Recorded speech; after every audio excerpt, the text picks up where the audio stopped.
For today's video nga mga mare, ay day off na naman natin ngayon kaya makakapagluto tayo at makakapag-prepare ng food ni Baby Cloud for a week. Dahil nga wala tayong beef, gumamit lang ako ng alternative na beef tapa at ang sarap niya. Tapos tong white sauce ay perfect yung pagkakagawa ko.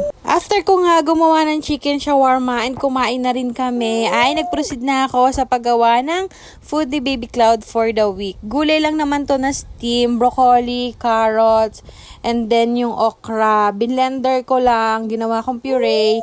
Tapos nagbuko din ako ng steam na buo kasi BLW na yung way niya ng pagkain pero nilalagyan ko pa rin ng puree. Masarap naman siya kahit walang ibang halo and perfect talaga kasi marami tong nutrients dahil nga gulay. Yung iba nilalagay ko lang sa chiller and then yung iba sa freezer ko na nilalagay.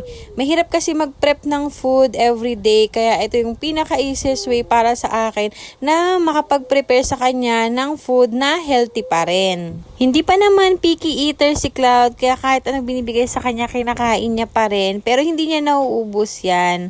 Tapos lagi ako add ng kahit anong fruits kasi nagbuboost daw yung vitamin C ng nutrients ng mga gulay. Ayan yung kakainin niya for today. Tapos yung iba, ayan, nilagay ko sa freezer. Sabi naman ni Chat, okay lang naman daw kahit i-reheat yung food.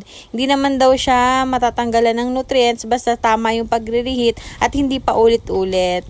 Based nga sa itsura ni Baby Cloud, hindi ko alam kung nagustuhan niya yung pagkain niya.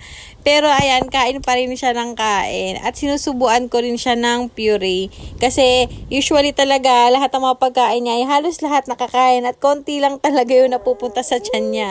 Medyo hindi na rin ako nakakapag-upload mga mare. Kasi naman super busy nga sa trabaho. At sa pag-aasikaso kay Cloud, kulang na kulang yung oras. And kumakain din kasi ng time yung pag-e-edit. Kaya yun lang muna for today.